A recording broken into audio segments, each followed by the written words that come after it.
அத்தியாயம் 1. அப்பா, நான் ஆஃபீஸ் போயிட்டு வரேன். உஷா, டைம் இருக்கு, ஒரு 10 நிமிஷம் கழிச்சு புறப்படுறியா?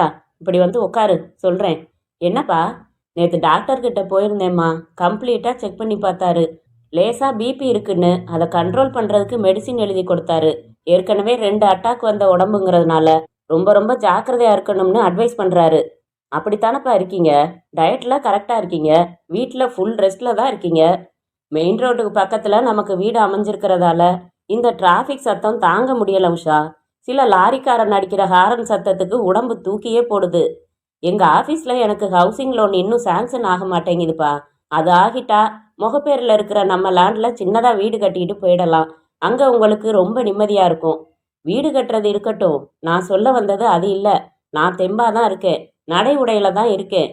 ஆனால் எப்போ இன்னொரு அட்டாக் வந்து ஈஸ்வரன் என்னை கொண்டு போவான்னு தெரியாதுமா. ஏன்பா இப்படியெல்லாம் சொல்கிறீங்க? இல்லைம்மா, இங்கே யாரும் சாஸ்வதம் இல்லைம்மா.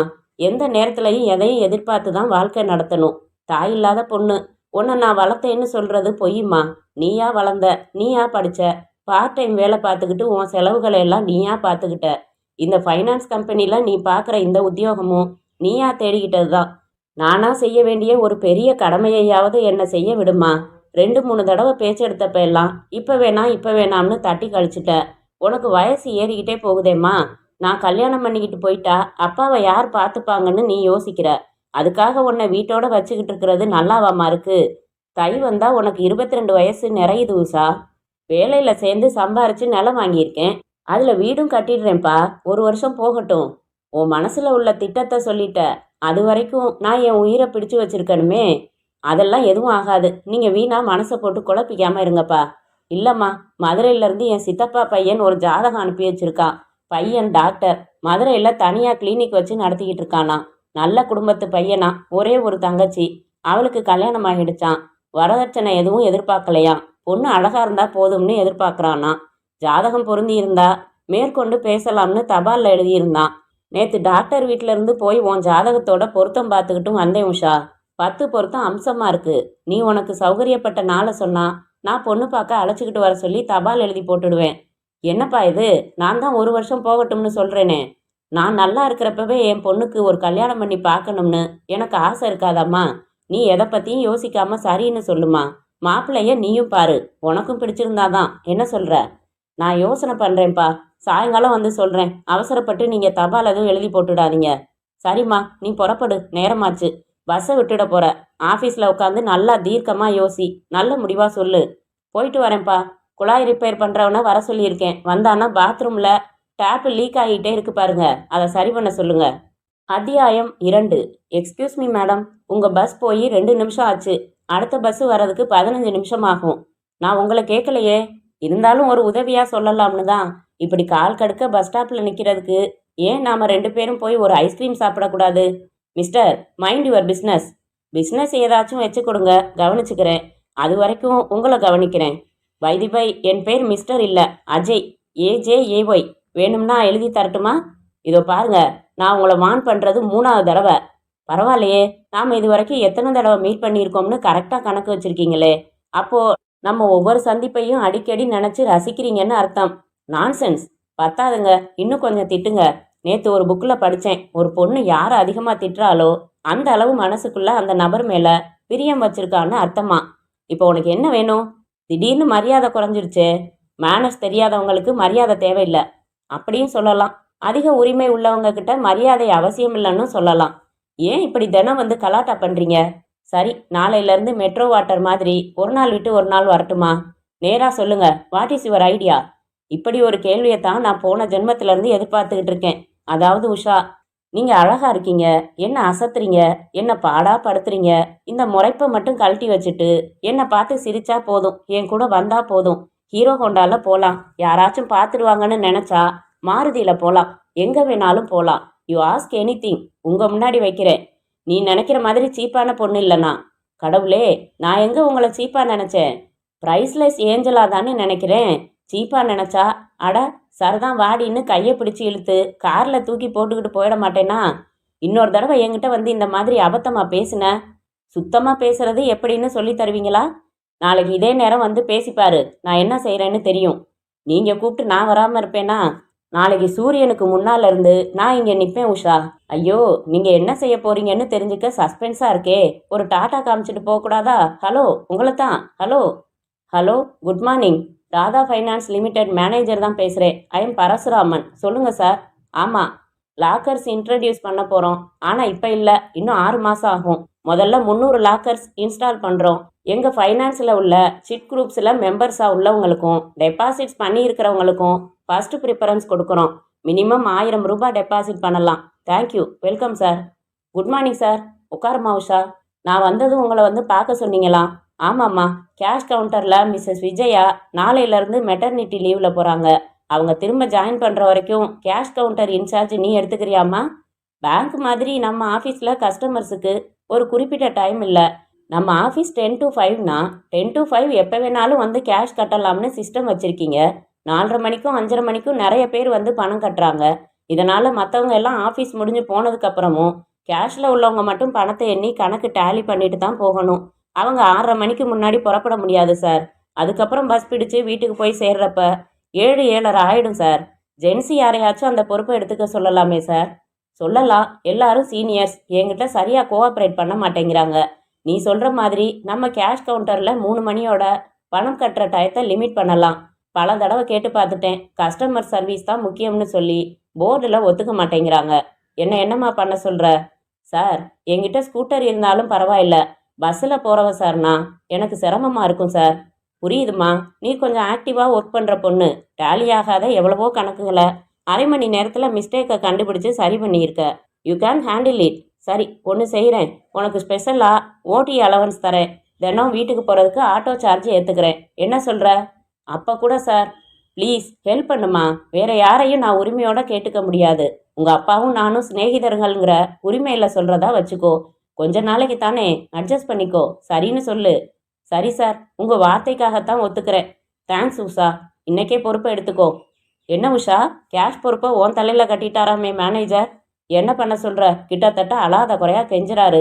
தடிமாடு மாதிரி 9 பசங்க இருக்கானுங்களே, அவங்களெல்லாம் விட்டுட்டு நம்மளை தான் வதைக்கிறாரு. முதல்ல என்னத்தான் கூப்பிட்டு கேட்டாரு. நான் வேளச்சேரி வரைக்கும் போகிறவ, அடிக்கடி லீவு போடுறவ, என்னால் முடியாதுன்னு சொல்லி உன்னை கேட்டு பார்க்க சொல்லி நான் தான் சொன்னேன். அடி பாவி, உதைக்கணும் ஒன்றை. என்னடி பண்ணுற? லெட்ஜர் எழுதாம? அது என்ன புக்கு? உனக்கு வேணாம். இதெல்லாம் கல்யாணம் ஆனவங்க படிக்கிறது. ஏன் இன்னைக்கு ஆஃபீஸுக்கு லேட்டாக வந்த? பஸ்ஸை மிஸ் பண்ணிட்டேன். பஸ் ஸ்டாப்பில் அந்த குரங்கன் இன்னைக்கும் வந்துட்டான். நீ செருப்பை கழட்டிக்க வேண்டியது தானே. நீ சும்மா ஓங்கு. மற்ற அடியெல்லாம் பொதுஜனம் பார்த்துக்கும். அழகான பொண்ணுங்களுக்கு உதவுறதுக்கு யாரும் தயங்குறதே இல்லை. நாமளே கிட்ட போய் பேச முடியாமல் தவிக்கிறப்ப இந்த பாவி வம்பு பண்ணுறானேன்னு ஒரு பொறாமையிலேயே அவனை போட்டு புரட்டி எடுத்துடுவாங்க. ஒரு சீன் கிரியேட் ஆகிடுமேன்னு பார்க்குறேன். மறுநாள்லேருந்து பஸ் ஸ்டாப்பில் என்னை ஒரு மாதிரியாக பார்ப்பாங்க. என்ன சொல்கிறான் அவன்? பணக்காரன் போல் இருக்கு. பேர் அஜயான். அவனோட காரில் ஏறி சுற்றி கம்பெனி கொடுக்கணுமா?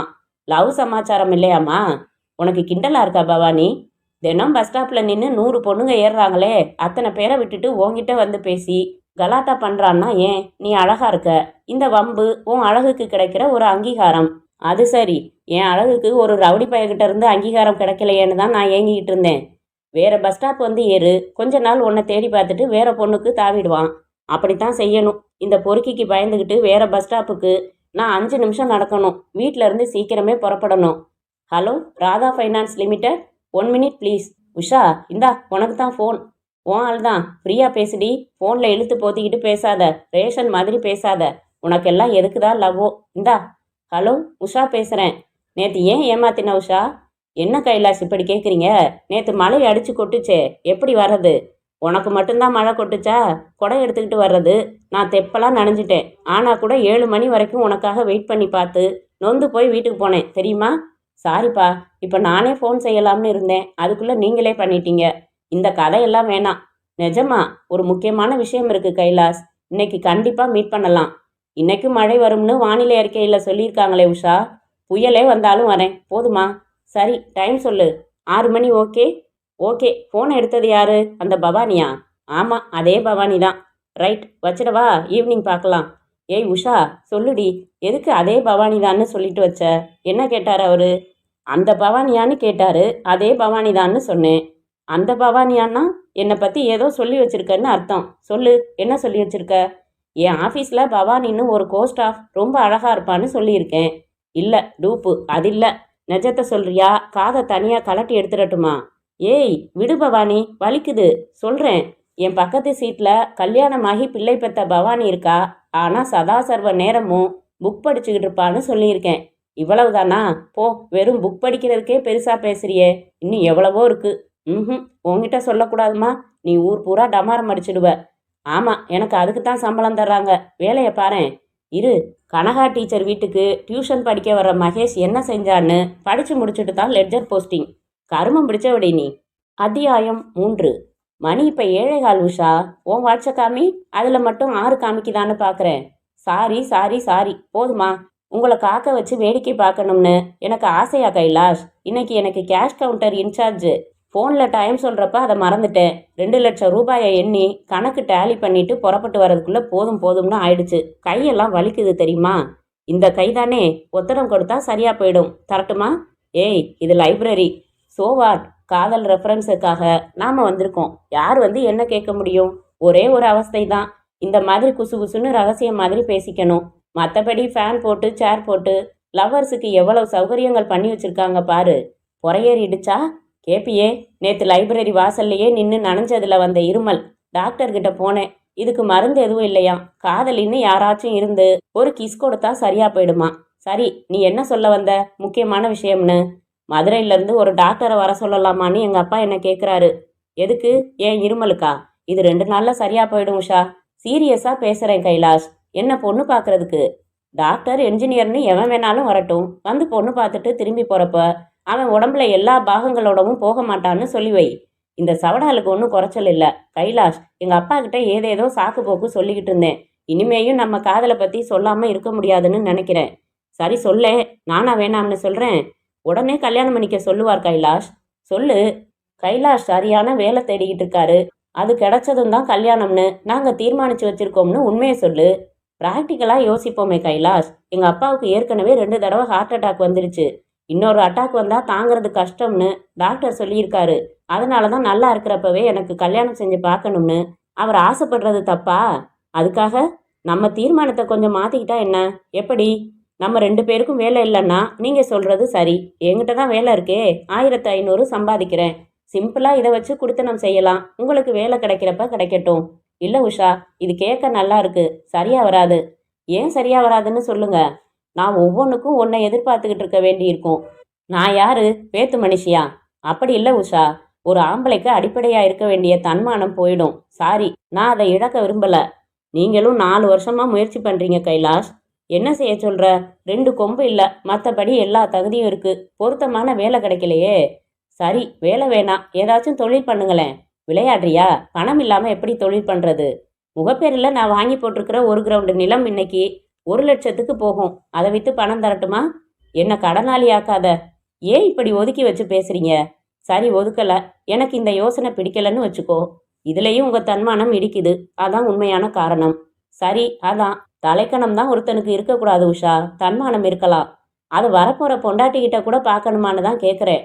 எதுக்கு ஈவினிங் மூட கெடுத்துக்கணும்? வேற பேசேன் உஷா. ஏய், கோபமா? இல்லை, கொள்ளை கொள்ளையா சந்தோஷம். என் நிலமை புரியாமல் கோவப்படுற உஷா. என் வருமானத்தில் நம்ம குடும்பத்தை நடத்தணும்னு நான் ஆசைப்படுறேன். இது நியாயமான ஆசை தான். சரி, ஒரு வேலையை சீக்கிரமாக தேடிக்க மாட்டேங்கிறீங்களே. பாத்தியா, என்ன குத்தம் சொல்றியே? டெலிஃபோன் பூத்துலையும் ஜெராக்ஸ் கடையிலையும் தான் வேலை கிடைக்கிது உஷா. எம்எஸ்சி பயோ கெமிஸ்ட்ரி படிச்சுட்டு ஜவுளி கடையில் பில் போட சொல்றியா? கொஞ்சமாவது பொருத்தமான வேலை வேணாமா? உலகத்தில் எல்லாரும் வேலை செஞ்சு மட்டும்தான் சம்பாதிக்கிறாங்களா? ஐயோ, எனக்கு தொழில் எதுவும் செய்யக்கூடாதுன்னு நினைப்பு இல்லை. சின்னதாக ஒரு கெமிக்கல் பிளான்ட் போடணும்னு ஆசை. அதுக்கு ப்ராஜெக்ட் ரிப்போர்ட் எல்லாம் தயாரித்தேன் உஷா. 20 லட்சம் வேணும். அதுக்கு 5 லட்சம் நான் போட்டால் 15 லட்சம் கடன் கொடுக்கறதுக்கு பேங்க் தயாராக இருக்குது. நான் 5 லட்சத்துக்கு எங்கே போவேன்? ஒன்று லாட்ரியில் விழணும், இல்லைன்னா கொள்ளையடிக்கணும். என்னமோ நான் பொறுப்பே இல்லாமல் சும்மா சோம்பேறித்தனமாக சுற்றிக்கிட்டு இருக்கிறதா உனக்கு நினைப்பு. சரி விடுங்க கைலாஷ், இப்படி வச்சுக்கலாம் உஷா. எப்படி? இன்னும் 3 மாதம் எனக்கு டைம் கொடு. அதுக்குள்ளே ஏதாச்சும் ஒரு வழியில் நான் செட்டில் ஆயிடுறேன். முடியலைன்னாலும் மறுபேச்சு இல்லாமல் உன்னை கல்யாணம் பண்ணிக்கிறேன். அது வரைக்கும் எங்கள் அப்பா கிட்ட பொய்யா ஏதாச்சும் காரணம் சொல்ல நான் விரும்பலை. நாளைக்கே நீங்கள் எங்கள் அப்பா கிட்ட வந்து பேசுங்க கைலாஷ். என்ன சொல்லுவார் உஷா? கொஞ்சம் குண்டா இருக்கீங்க மாப்பிள்ள, கொஞ்சம் எக்ஸசைஸ் பண்ணி உடம்ப குறைங்கன்னு சொல்லுவார். உதப்பேன் ராஸ்கல். எங்கள் அப்பாவையா? சீ, பொண்ணத்தா, நான் என்ன குண்டாவா இருக்கேன்? கொஞ்சமே கொஞ்சம். அப்புறம் இன்னொரு விஷயம் சொல்லணுமே, சொல்லு. பஸ் ஸ்டாப்பில் ஒருத்தன் என்கிட்ட வம்பு பண்ணிட்டு இருக்கான்னு சொன்னேன்ல, அவன் இன்னைக்கும் கலாட்டா செஞ்சான். அறைய வேண்டியது தானே? தயக்கமா இருக்கு கைலாஷ். அவன் அப்புறம் ரசாபாசமா நடந்துக்கிட்டா அவமானமா போயிடும். வீட்டு வாசல்ல வந்து நின்று கத்தினான்னா நல்லா இருக்காதுல்ல. இதையெல்லாம் யோசிக்க வேண்டியிருக்கு. அதுக்காக அவன் வம்பு பண்றதுக்கு தொடர்ந்து அலோவ் பண்றது சரியா உஷா? இல்ல கைலாஷ், நாளையில இருந்து நான் வேற பஸ் ஸ்டாப் வரப்போறேன். துஷ்டன் கிட்ட இருந்து மோதாம விலகிக்கிறது தான் விவேகம். பைத்தியக்காரத்தனம்னு சொல்லு. நாளைக்கு நீ வழக்கமா வர்ற பஸ் ஸ்டாப்புக்கே வா உஷா. நான் இங்க நிக்கிறேன். என்ன நீ கண்டுக்காத. அவன் வந்ததும் எனக்கு ஆளை மட்டும் அடையாளம் காட்டு. அப்புறம் வேடிக்கை பாரு. வேணாம் கைலாஷ், எதுக்கு வம்பு? என் ஃபியூச்சர் பொண்டாட்டிக்கிட்ட ஒருத்தன் கலாட்டா பண்ணுவான். அதை தட்டி கேட்காம நான் பேசாம இருக்கணுமா? ஒன்றும் ஆயிடாது, நான் பாத்துக்கிறேன். எனக்கு நீ ஆளை காமி. கைலாஷ், நோ, நீ பேசாத. அத்தியாயம் 4. Hello mister Parasuram, good evening. Good evening. நீங்க என்ன சார் மறந்துட்டீங்களா? உங்க ஆஃபீஸுக்கு வந்து 4 லட்சம் டெபாசிட் செஞ்சேனே sir, Venus enterprises. Oh, I am sorry. நான் ஏதோ யோசனையில் இருந்தேன். ஞாபகம் இருக்கு சார். உங்கள் நேம் திரு வெங்கடசாமி கரெக்டா? நீங்கள் கல்யாண மாப்பிள்ளைக்கு சொந்தமா? இல்லை இல்லை, மாப்பிள்ளையோட அப்பாவோட பிஸ்னஸ் பழக்கம். நீங்கள்? பெண்ணோட அண்ணன் என் ஆஃபீஸில் வேலை பார்க்குறான். லைட் மியூசிக்குங்கிற பேரில் காது ஜவ்வா கிழிச்சிடுறாங்க. ஒரு வார்த்தை பேச முடியாது. வாங்க, இப்படி தனியாக போயிடலாம். சாப்பிட்டாச்சா? இன்னும் இல்லை. உங்களை நான் அடையாளம் புரிஞ்சுக்காம தடுமாறினதுக்கு நீங்கள் தப்பாக எடுத்துக்காதீங்க. ஒரு பெரிய ப்ராப்ளத்தில் மாட்டிக்கிட்டேன். அதை எப்படி சால்வ் பண்ணுறதுன்னு புரியாமல் தவிக்கிறேன். அதை பற்றி யோசிச்சுக்கிட்டு இருந்ததால சட்டுன்னு புரியல. இது சகஜம் சார், பரவாயில்ல. ஆஃபீஸ் ப்ராப்ளமா? இல்லை, பர்சனல் ப்ராப்ளம். நான் ஷேர் மார்க்கெட்டில் ஒரு ஆக்டிவ் இன்வெஸ்டர் சார். என் மாமனாரும் என் மச்சானும் ஆளுக்கு 2 லட்சம் கொடுத்து என் ஸ்பெக்குலேஷனுக்கு இன்வெஸ்ட் பண்ணி ஷேர் சர்டிஃபிகேட்ஸை என்னையே வச்சுக்க சொன்னாங்க. சரி, நான் அந்த பணத்தை எங்கள் கம்பெனியோட ஷேரில் இன்வெஸ்ட் பண்ணியிருக்கேன். அதோட இன்னைய பொசிஷன் என்னன்னு அவங்க இன்ட்ரெஸ்ட் காட்டலை. அவங்கக்கிட்ட எக்கச்சக்கமாக பணம் இருக்குது. ஆக்சுவலாக என்னாச்சுன்னா, நான் சரியாக ஸ்பெக்குலேட் பண்ணி தான் இன்வெஸ்ட் பண்ணேன்.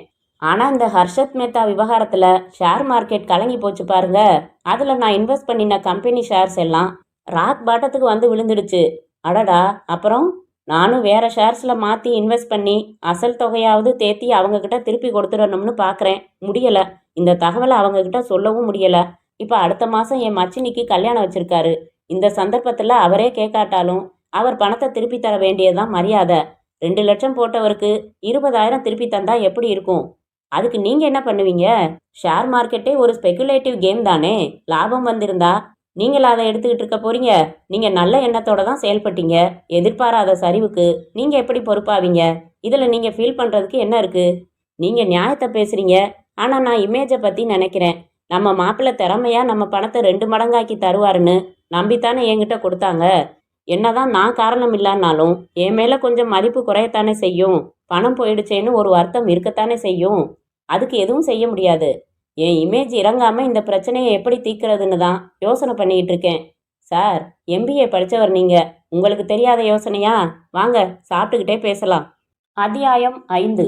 வாங்க உஷா, குட் மார்னிங். சொன்ன மாதிரியே காலங்காத்தாலே இருந்து உங்களுக்காகவே வெயிட் பண்ணிக்கிட்டு இருக்கேன். இன்னைக்கு ரொம்ப சூப்பராக இருக்கீங்க.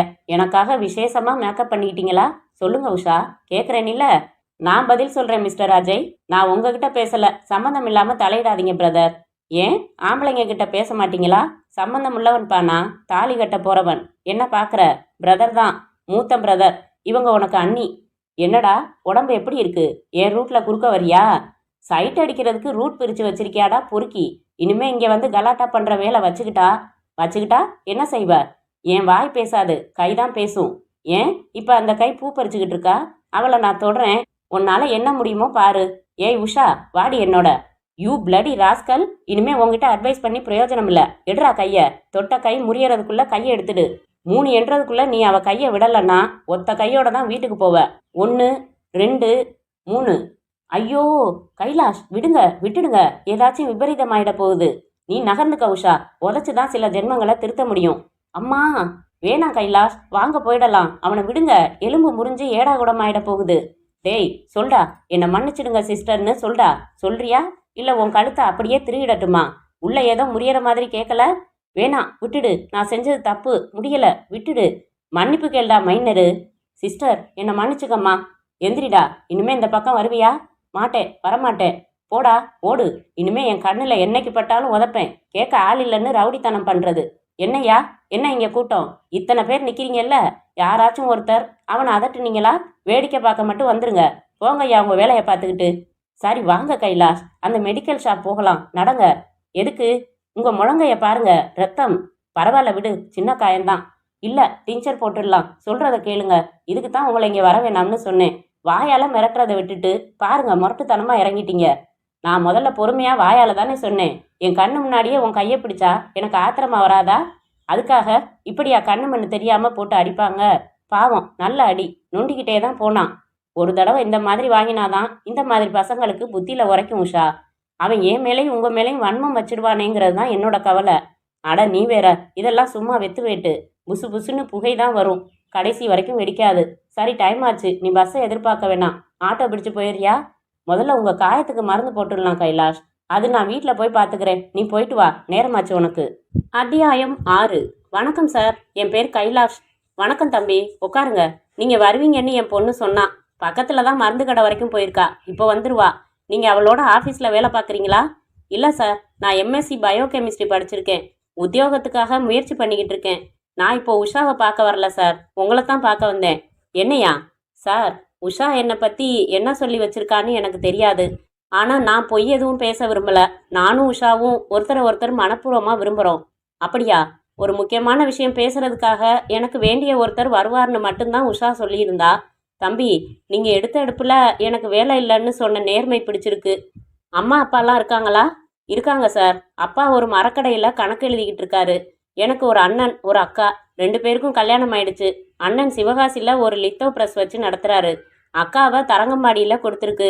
என் லைஃப் தான் இன்னும் செட்டில் ஆகலை. அதுக்கு நடுவில் அவசரமாக ஒரு காதல் உங்கள் பொண்ணோட. நான் உரிமையோடு பேசுறதுக்காக நீங்கள் தப்பாக எடுத்துக்காதீங்க.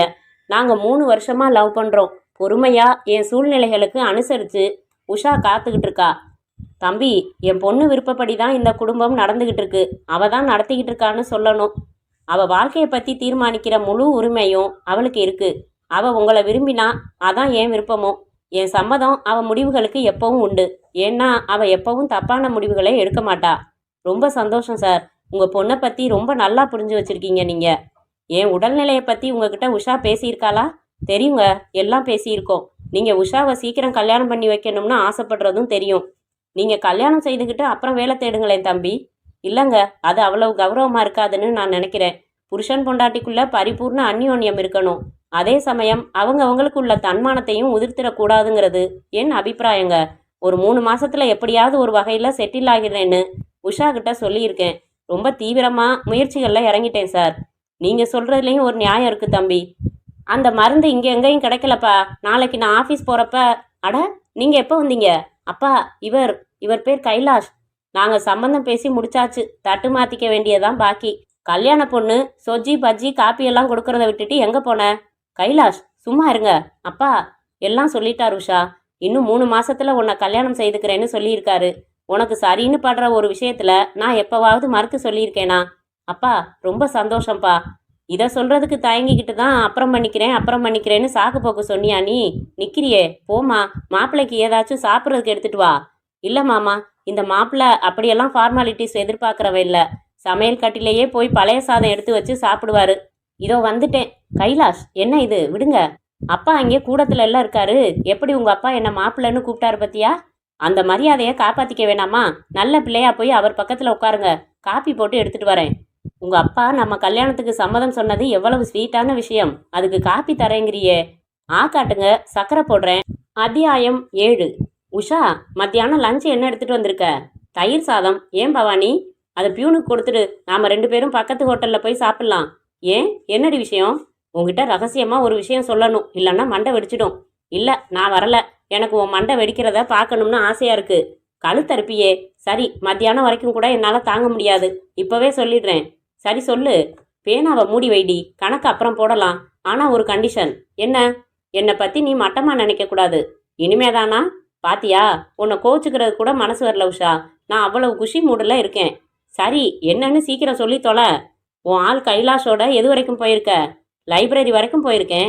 அது இல்லடி அசடு, நான் கேட்கறது வேற. நான் சொல்ல மாட்டேன். எனக்கு தெரியாத ஒன்று நடந்துருமா? சும்மா கேட்டு சந்தோஷப்பட்டுக்கிறது தான். சொல்லேன், குறைஞ்சா போயிடுவ. முத்தம் வரைக்கும். நீ கொடுத்தியா அவனா? 2 பேரும். எந்த இடத்துல? எங்கள் வீட்டு சமையல் கட்டில. அதை யாருடி கேட்டாங்க? இங்கேயான்னு கேட்டேன். ஆமாம், நீ ஏதோ சொல்ல வரேன்னு சொல்லிட்டு என்ன போட்டு இன்டர்வியூ பண்ணுறிய? அது இல்லடி, உனக்கும் அந்த அனுபவம் இருந்தாதான் நான் சொல்றது ருசிக்கும். மேலே சொல்லு. முத்தத்துக்கு அப்புறம் அவ்வளவுதான், அதுக்கு மேலே நாங்கள் போறதில்ல. ஏன் பயமா? அசடு. சரி விடு, இது அவங்கவங்க அவசியத்தை பொறுத்தது. நேத்து எங்க வீட்டில் என்ன நடந்துச்சுன்னா யார்கிட்டையும் சொல்ல மாட்டியே. ஒன்று புரிஞ்சு போச்சு. என்ன? நீ சொல்லவே போறதில்ல. இல்லடி சொல்றேன். நான் ரொம்ப நாளா கமலோட 3ஆம் பிறை கேசட் எடுத்து வர சொல்லியிருந்தேன் அவர்கிட்ட. நேத்து எடுத்துட்டு வந்திருந்தாரு. குழந்தைங்கள தூங்க வச்சுட்டு ராத்திரி கேசட்டை போட்டா 3ஆம் பிறை வரல. ஏன் கேசட் சிக்கிக்கிச்சா? இல்லடி, வந்தது வேற படம். ஓஹோ. என்னடி ஓஹோ? வேற படம் என்னன்னு தெரியுமா உனக்கு? நீ சொன்னாதான் தெரியும். Excuse me madam, manager room எங்கே இருக்கு? லெஃப்ட்ல திரும்பி போங்க. அப்புறம் என்ன ஆச்சுன்னா, இரு பவானி, இப்போ உங்ககிட்ட வழி கேட்டுட்டு போனானே அவன் தான் அஜய். பஸ் ஸ்டாப்ல என்கிட்ட வம்பு செஞ்சவன். கைலாஷ் கூட போட்டு புரட்டி எடுத்ததா சொன்னியே, அவனே தான். கழுத்துல பட்டாணி சைஸுக்கு அதே மச்சம். இப்போ தாடி வளர்த்து கூலிங் கிளாஸ் போட்டிருக்கான். ஆனா சந்தேகமே இல்லை பவானி, அவனே தான். அந்த ராஸ்கல் எதுக்காக இங்கே வந்திருக்கான்? எதுக்காக நம்ம மேனேஜரை சந்திக்கணும்? எனக்கு புரியவே இல்லை. விவகாரம் பிடிச்ச ஆளு. நம்ம மேனேஜரை ஏதாச்சும் வில்லங்கத்தில் இழுத்து விட்டுட போறான். நீ ஒன்று செய் உஷா. என்ன? இன்டர்காம் எடுத்து மேனேஜர்கிட்ட பேசு. வந்திருக்கிறவனை பற்றி சொல்லி வான் பண்ணிடு. இந்தா பேசு. ஹலோ மேனேஜர் சார், உஷா பேசுகிறேன். சொல்லுமா. என்ன? குறுக்க எதுவும் பேசாமல் நான் சொல்கிறத மட்டும் கேட்டுக்கங்க சார். இப்போ உங்கள் ரூமுக்கு வந்து உங்கள் முன்னாடி தாடி வச்சு கூலிங் கிளாஸ் போட்ட ஆள் ஒருத்தன் உட்காந்துருக்கானா? ஆமாம். அவன் சுத்த அயோக்கியன். அவன் பேர் அஜய். என்கிட்ட பஸ் ஸ்டாப்பில் பல தடவை வம்பு பண்ணியிருக்கான். அப்புறம் என் உட்பி கிட்ட சொல்லி செமத்தியாக அடி வாங்கியிருக்கான். அவன் எந்த நோக்கத்தோட வந்திருக்கான்னு எனக்கு தெரியல. ஆனால் ஆள் நல்லவன் இல்லை. தனக்கு சாதகமாக ஏதாச்சும் பேசினான்னா மழுப்பி கட்டி விட்டுடுங்க. உங்களுக்கு இன்ஃபார்ம் பண்ணுறதுக்கு தான் கூப்பிட்டேன். சரிம்மா, தேங்க்ஸ், நான் பார்த்துக்கிறேன். உஷா, எல்லாம் உன் வேலை தானே? என்ன என்ன கேட்குற நீ? உங்கள் கம்பெனியில் சீட்ஸு சேகரிக்கிற ஏஜெண்ட்டாக வேலை பார்க்கறதுக்காக வந்து மேனேஜரை பார்த்தேன். ஆனால் நீ இன்டர்காமில் என்னை பற்றி தாறுமாறாக பேசி காரியத்தை கெடுத்துட்ட இல்லை? நான் யார்கிட்டையும் எதுவும் பேசலை. ஏற்கனவே உன் காதலனை விட்டு அவமானப்படுத்தின கணக்கு பாக்கி இருக்கு. இப்போ நான் நினச்சி வந்த காரியத்தையும் கவுத்துட்ட. உஷா, இதுக்கு நீ நிச்சயமாக அனுபவிப்ப. வரேன். என்னடி உஷா, என்னென்னமோ சொல்லிட்டு போகிறான்? புரியலை பவானி. என்கிட்ட ஹீரோ ஹோண்டா வச்சுருக்கேன், மாருதி வச்சுருக்கேன்னெல்லாம் சொன்னான். சீட்டு சேர்க்குற ஏஜெண்ட்டாக வேலை பார்க்க வந்தேன்னு சொல்கிறான். எனக்கு எதுவும் புரியலை. என்ன புரியலை? இப்போ சொன்னதான் உண்மை. முதல்ல உங்ககிட்ட விட்டதெல்லாம் ரீல். அவ்வளவு பீத்திக்கிட்டவன ஒரு தடவையாவது நீ பைக்லேயோ இல்லை கார்லேயோ பார்த்துருக்கியா? இல்லை. இதுலேருந்தே புரியல. அல்தாப் ராஜா உங்ககிட்ட வாயாலேயே வானத்தை வளைச்சிருக்கான். வாங்கினான். இங்கே வேலை கேட்டு வந்தான். அதுவும் கெட்டுது. அதான் ஆத்திரமாக கத்திட்டு போகிறான். ரொம்ப ஆவேசமாக கத்திட்டு போகிறான் பவானி. எனக்கு லேசாக பயமாக இருக்கு. அட நீ ஒன்று கடிக்கிற நாயா தெரியல. விடு, என்னோட மேட்ரை நான் இன்னும் முடிக்கலையே. வேணாம், மூடில் இப்போ நீ இல்லை. அத்தியாயம் 8. பெங்களூர்லேருந்து எப்போ வந்தீங்க கைலாஷ்? காலையில் தான் வந்தேன். போன காரியம் என்ன ஆச்சு? கால் வலிக்குது, உட்காந்து பேசுவோமே. சுண்டல் முறுக்கு எதுவும் வேணாம்ப்பா. காசு வேணும்னாலும் கொடுத்துட்றேன். கொஞ்ச நேரத்துக்கு எங்களை வந்து தொந்தரவு பண்ணாமல் இருந்தால் போதும். ஏன் கைலாஷ் அவங்கிட்ட போய் எரிஞ்சு விழுறீங்க? ஒரு வாரம் போய் பெங்களூரில் தங்கி இருந்தது வேஸ்ட்டாக போச்சு உஷா. என் ஃப்ரெண்டு ரொம்ப நம்பிக்கையாக சொல்லித்தான் அவங்க அப்பா கிட்ட அழைச்சிட்டு போனான். என் ப்ராஜெக்ட் எல்லாம் பார்த்தாரு. அவருக்கு பிடிச்சு போச்சு. வட்டிக்கு கடன் தருவாருன்னு நினச்சி போனா அந்த ப்ராஜெக்டையே விலை பேசுகிறாரு. 50,000 தரேன், விலகிக்கங்க. இந்த ப்ராஜெக்டை நானே முதல் போட்டு ஆரம்பிச்சுக்கிறேன்னு தன்னோட பிஸ்னஸ் புத்தியை காமிச்சிட்டாரு. இந்த புலி புல்லு திங்காதுன்னு சொல்லிட்டு புறப்பட்டு வந்துட்டேன். சரி விடுங்க, இதெல்லாம் ஏதோ நல்லதுக்கு தான். உங்கள் அப்பா கிட்ட நான் பேசிட்டு வந்து 1 மாசமாச்சு உஷா. இன்னும் தான் 2 மாசம் இருக்கே. அப்படியே 3 மாசத்துல நீங்கள் வேலை தேடிக்கலன்னா உங்களை யாராச்சும் கோர்ட்டில் நிறுத்த போகிறாங்களா? ஏன் டென்ஷன் ஆகுறீங்க? என் மனசாட்சிங்கிற கோர்ட்டில் நான் நின்று பதில் சொல்லித்தானே ஆகணும். 1 வாரம் பார்க்காம இருந்து பார்த்துருக்கோம். கொஞ்சம் சிரிங்களேன். சிரிப்புங்கிறது தானாக வரணும். தானாக வரலன்னா கிச்சு கிச்சு முட்டினா வரும். ஏய் சும்மா இரு, எனக்கு மூடு இல்லை. எனக்கு கூட தான் மூடு இல்லை. ஏன்?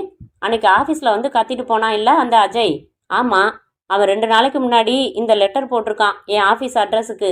என்ன எழுதியிருக்கான் கொண்டா? ஏய் உஷா, உன்னோட திமிரை நான் அடக்கிறேன்டி. உன் மூஞ்சில் கறி பூசுறேன்டி. உன்னை அவமானப்படுத்தாமல் நான் ஓய போகிறதில்லடி. அதுக்காக காத்திக்கிட்டு அஜய் ராஸ்கல் வாங்கின அடி அவனுக்கு பத்தலை போலிருக்கு.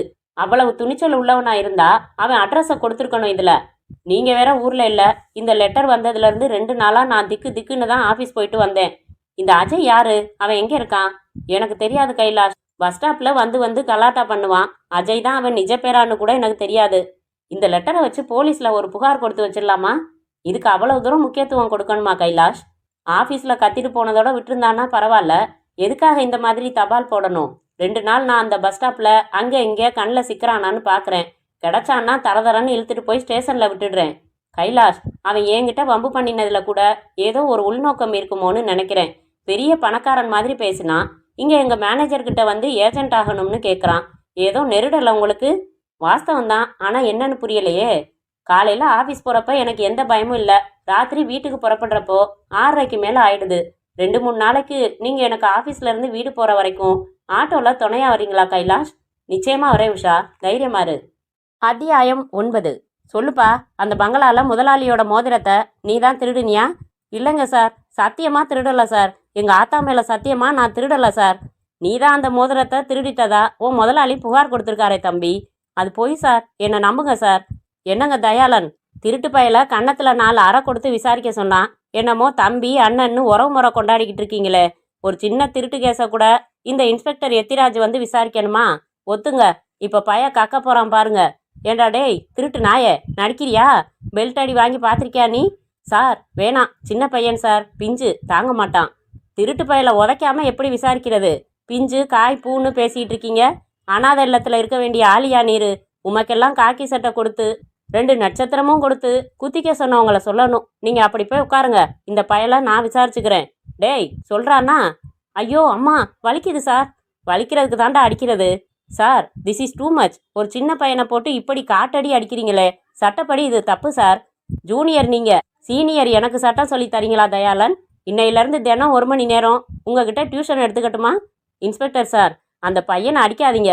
என்னோட மோதிரம் பாத் டப்புக்குள்ளே கிடந்திருக்கு. இந்த பையதான் திருடிட்டானோன்னு நினச்சி கம்ப்ளைண்ட் கொடுத்துட்டேன். அறிவிருக்கா சார் உங்களுக்கு? சரியா பார்க்காம வந்து ஏன் புகார் கொடுக்குறீங்க? அழைச்சிட்டு போங்க இவனை.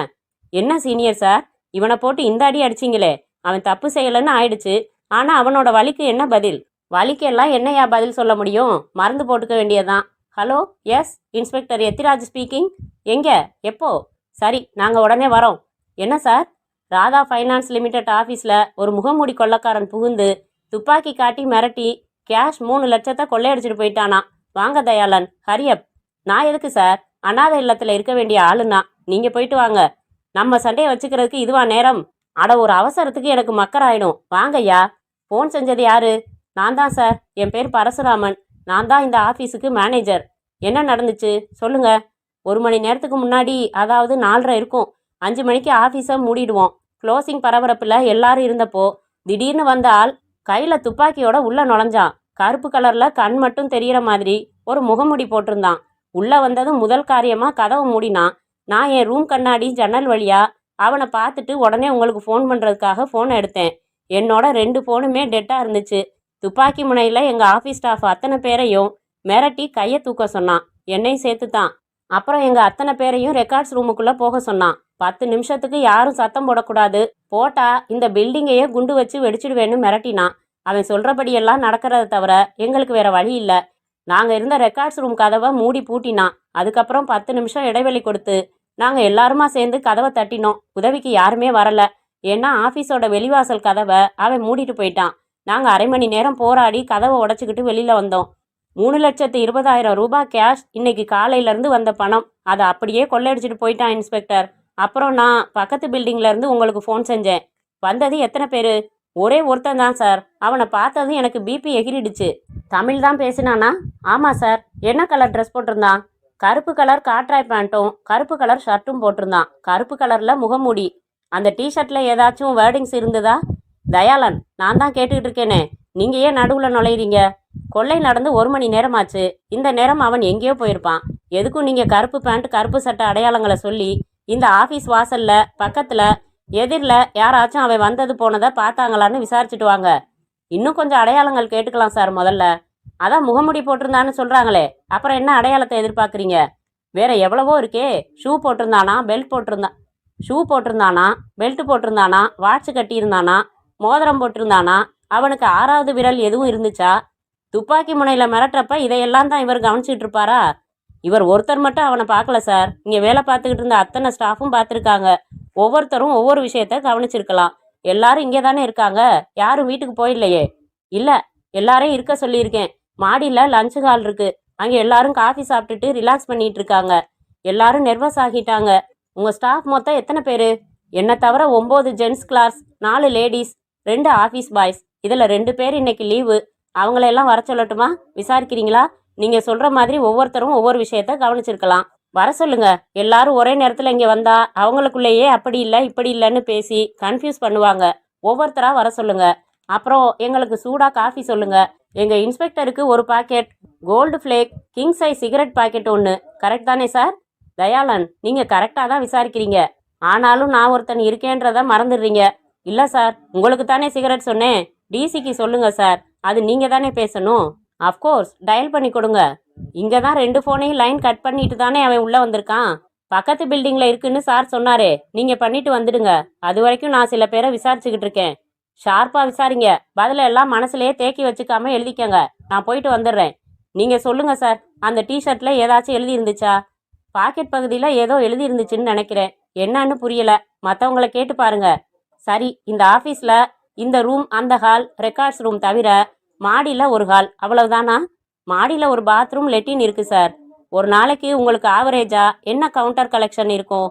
3 to 4 lakhs. நான் சொல்கிறது கேஷ் கலெக்ஷன் மட்டும். டெபாசிட் மோஸ்ட்லி செக்காக தான் வரும்.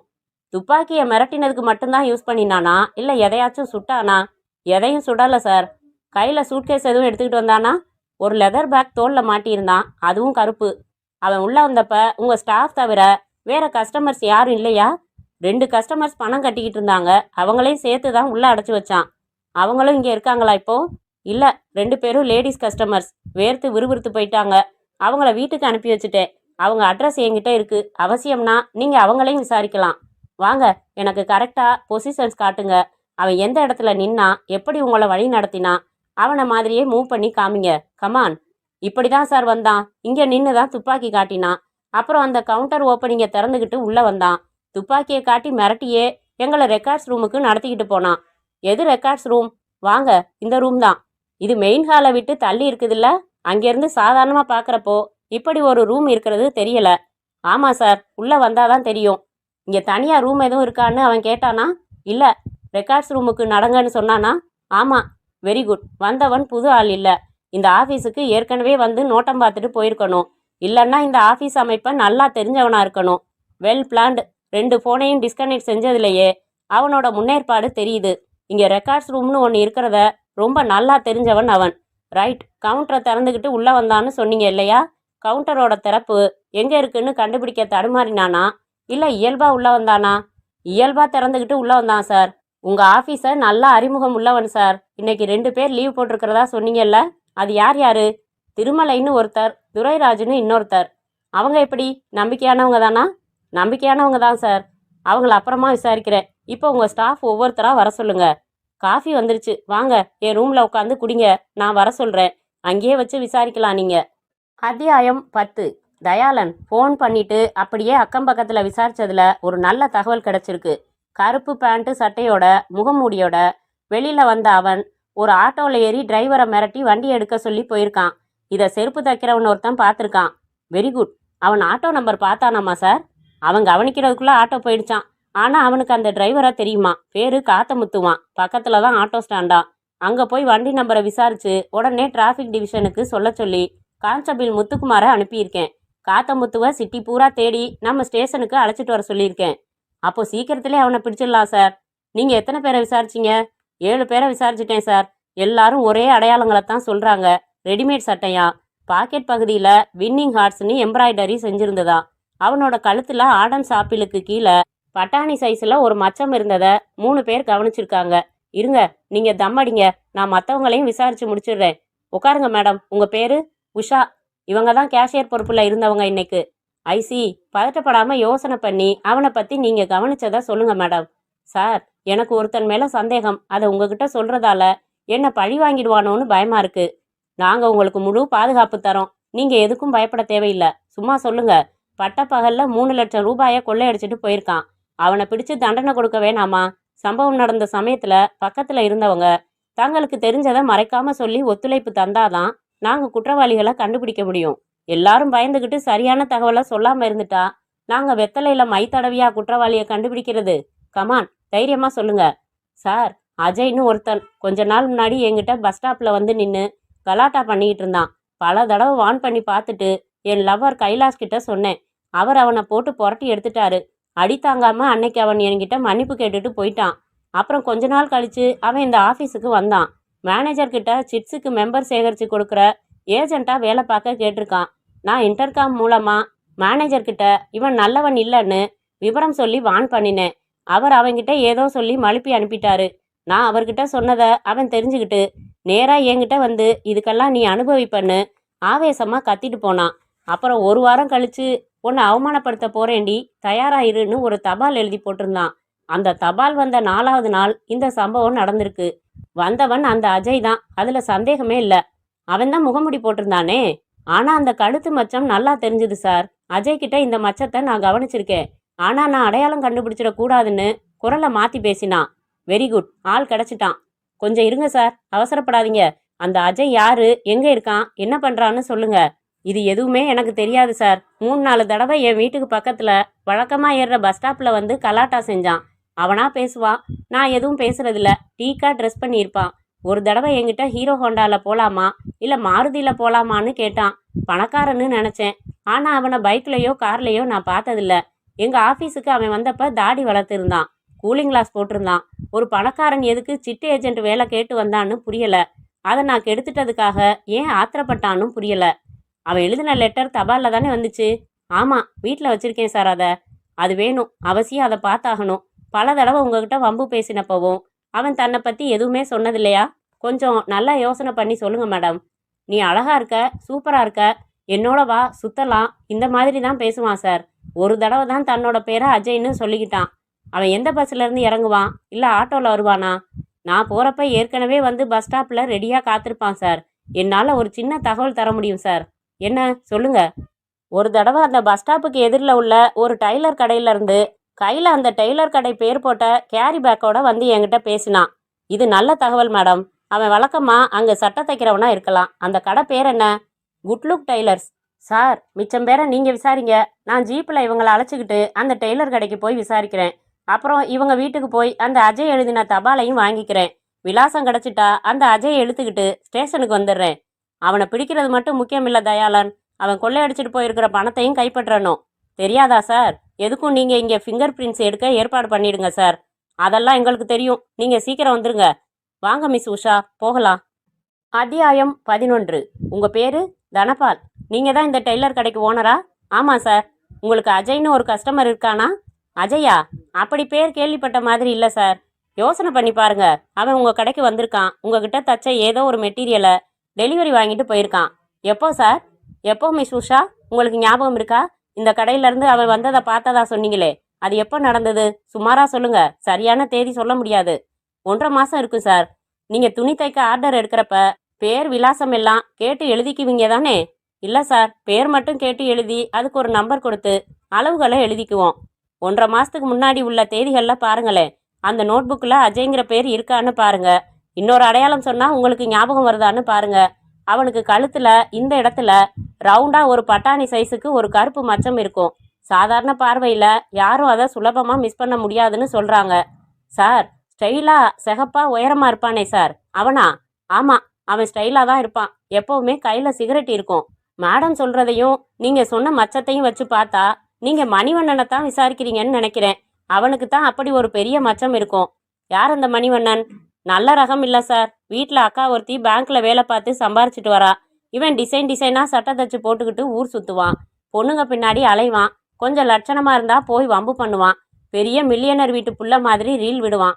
ஒவ்வொரு இடத்துல ஒவ்வொரு பேர் சொல்லுவான். கிரிக்கெட்டர் டெண்டுல்கர் ஜாடை அவனுக்கு இருக்கும். Correct sir. ஒரு துணிக்கடைக்கு போய் நான் தான் சச்சின் டெண்டுல்கர்னு சொல்லி எல்லாருக்கும் ஆட்டோகிராஃப் போட்டு கொடுத்துட்டு 7,000 ரூபாய்க்கு துணி வாங்கிட்டு பில்லு அனுப்புங்கன்னு பொய் அட்ரஸ் கொடுத்துட்டு வந்துட்டான்.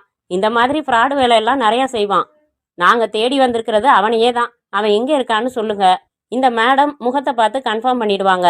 ராஸ்கல் 3 லட்சத்தை துப்பாக்கி காட்டி கொள்ளையடிச்சிருக்கான். சார், அவன் வீட்டை சொல்கிறேன், ஆனால் நான் தான் அவன் இடத்த சொன்னேன்னு சொல்லிடாதீங்க. கடையை நாசம் பண்ணிட்டு போயிடுவான்.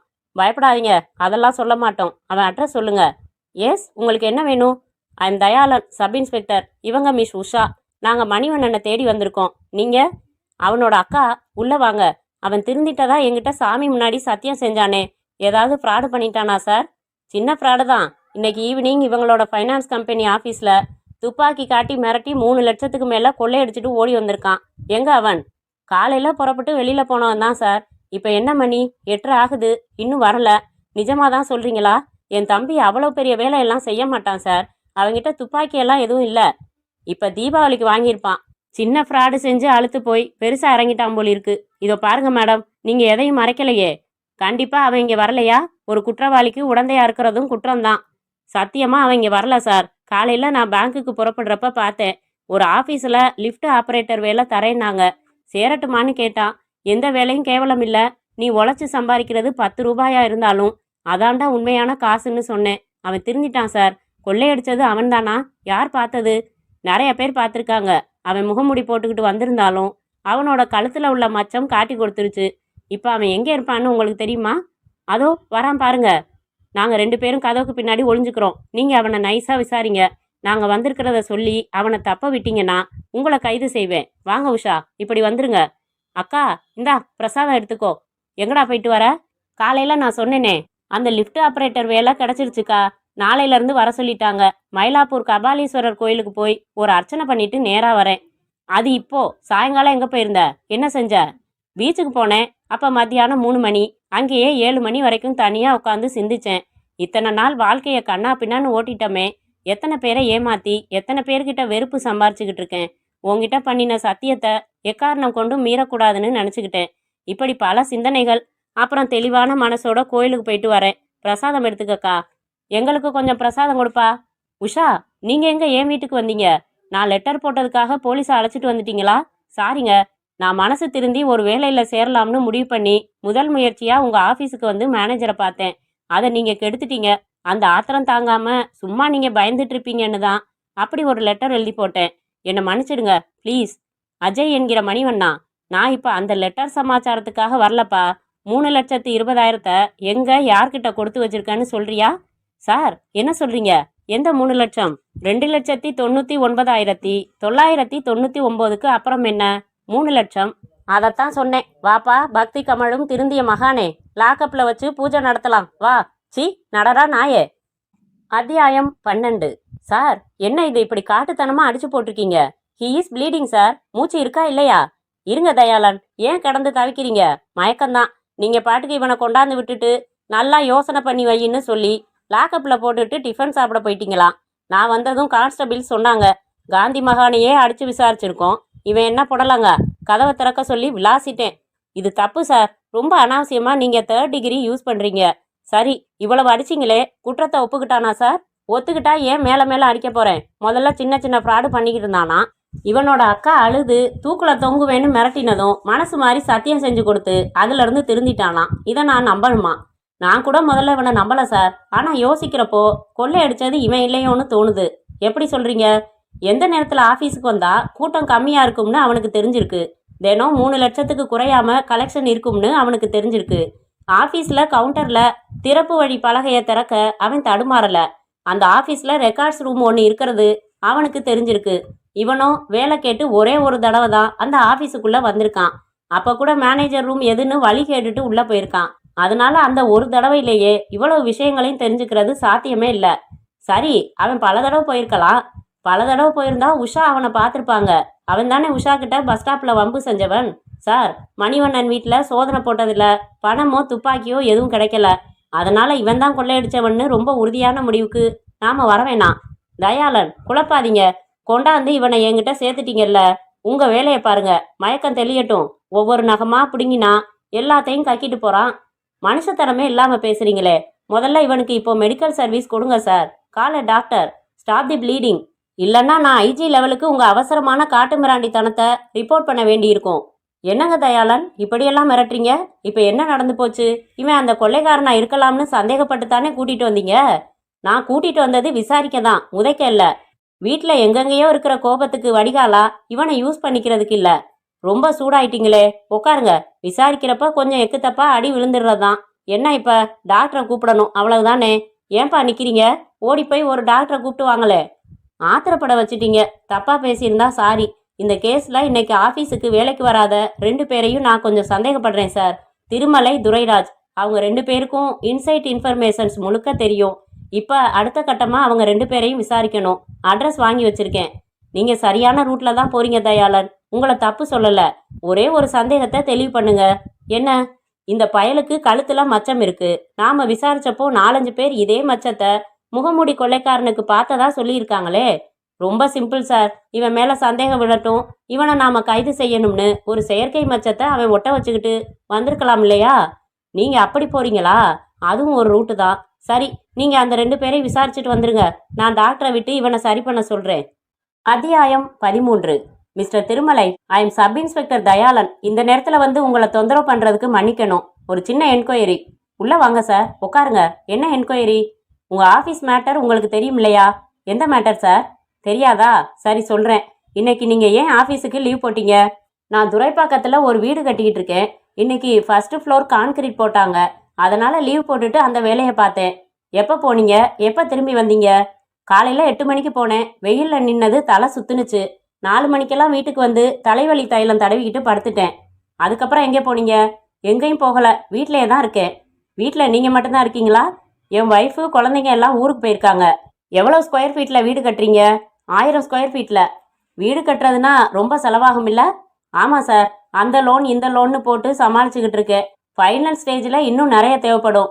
உங்கள் ஆஃபீஸில் வேலை பார்க்குறாங்களே உஷா, அவங்கக்கிட்ட அஜய்னு ஒருத்தன் வம்பு செஞ்சான்.